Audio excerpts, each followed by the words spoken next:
I made a roguelike game in only 3 days. I teamed up with my good friend Alex as we decided to join this year's Global Game Jam, where we made our first roguelike game. Stick around if you want to see exactly how we did it. The game is called I'll Be Lost, and its premise is actually quite simple. It's a wave-based shooter game where you play as a fire wizard. You start out on a small isle with nothing but a shrine. You see a second isle in the distance with the ancient tome that you need to find.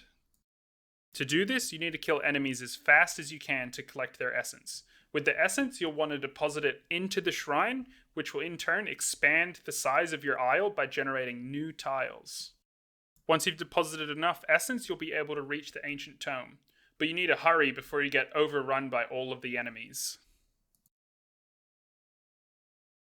There's a link in the description down below if you're interested in playing the game for yourself. You can check it out on our itch.io page. Also, if you do play our game, I'd love to hear your thoughts on how we could have made it better. The theme for Lost and Found was revealed on the Wednesday, so Alex and I decided to give each other a day to come up with ideas before we'd get together and discuss what we wanted to make for our game jam. We also spent some time in the afternoon looking for a game jam site to join, which we eventually found one that fit our needs.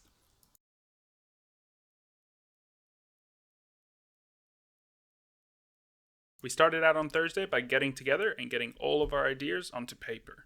So we decided to create a quick brainstorming mind map of what we wanted to create. Alex and I had been grinding out a few roguelikes lately, and we decided since we'd never make one, this jam would be the perfect place to start. After finishing up our brainstorm and creating whatever this was, we decided that we had a good idea of the game we wanted to make. So all we needed to do now was map out all the tasks into the Trello before we could start working. By the time we finished scoping out our game jam, I only had a few hours left before I had to go to bed because I had work in the morning. So I quickly jumped into Unity and put together a basic scene for us to work in on Friday.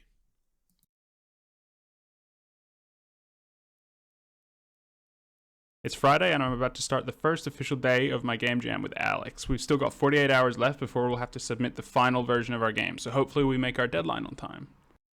Jumping into Unity, the first thing I wanted to do was map out all of the core mechanics of our game to get a working roguelike prototype. To save myself some time, I just grabbed a quick third-person character controller off the asset store and dragged that one into my scene. Then I decided the first thing I wanted to get done was create a character system where I could create a level of abstraction for my players and my enemies in the game. This would allow me later down the line to implement some functionality that's both similar or unique between the player and the enemies. An example of this could be the essence collection system that only the player needed to worry about. Once I had a basic structure for the shrines implemented, I decided to get to work on level generation. I ended up using a basic tiled system similar to Minecraft where I'd use Perlin noise to generate a height map of the tiles. Then I needed to implement some tile types into my level generation so that we could have special tiles such as the shrines and the tomes appear. It ended up taking me most of Friday night to get the tile generation done, as I needed to create some complex algorithms to get the tile generation working as intended. However, with the tile generation out the way, I was able to spend 1 or 2 hours Friday afternoon working on some abilities, which was really fun. I ended up getting a few enemy structures into the game and some fireballs working with physics systems. I borrowed a lot of the logic from one of my previous tutorials on explosions to get that one in the game real quick.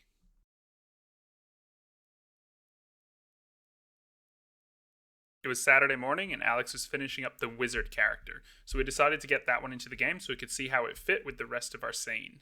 I ended up getting the tile generation working where the shrines would sap the essence from the player's inventory to create new tiles to appear on the map. This meant that if the player collected enough essence, they could eventually get to the end of the level, collecting the tome and winning the game. At this point, I wanted to expand upon the abilities system for our wizard. We already had the fireball implemented, but I wanted to add 2 other abilities. We added a fire AoE explosion that the wizard could use on a high cooldown, and then we also added a blink ability to give the wizard some more mobility. With that done, the final thing we needed to do to get a basic prototype of our game was implement the enemy system with some progression. For the sake of it being a game jam and the lack of time, we decided to simplify things and only implement one type of enemy, which was the floating enemy that we added to the game, which would be encroaching on the player's position. From there, we could expand on this enemy's implementation and add different stats and abilities to create a little bit of variation within the time frame we had.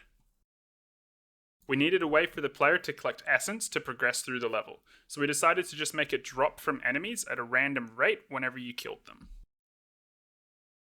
It was getting late on Saturday, and I was getting super frustrated because I spent hours trying to get the Essence collection working, but all I ended up with was some crazy bugs.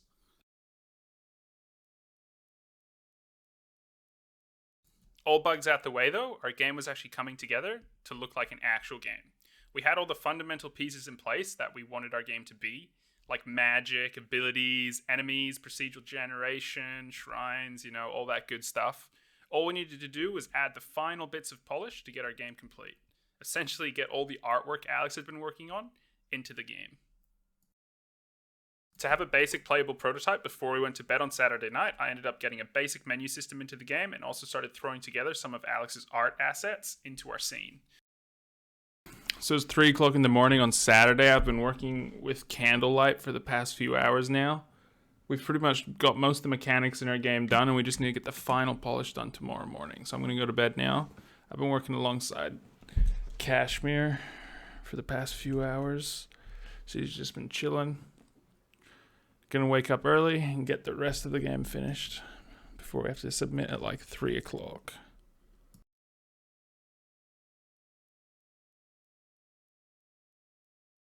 After getting a good 4 hours of sleep, I decided to get back into making the game. The first thing I wanted to do was get all the audio out of the way because that's always my least favorite part of making a game. So I opened up Boscasoil and started making some music. Now, a bit of a disclaimer. I suck at making music, so if you play my game, I'd advise you to play it on mute. It's horrible. Here's just a bit of a sample.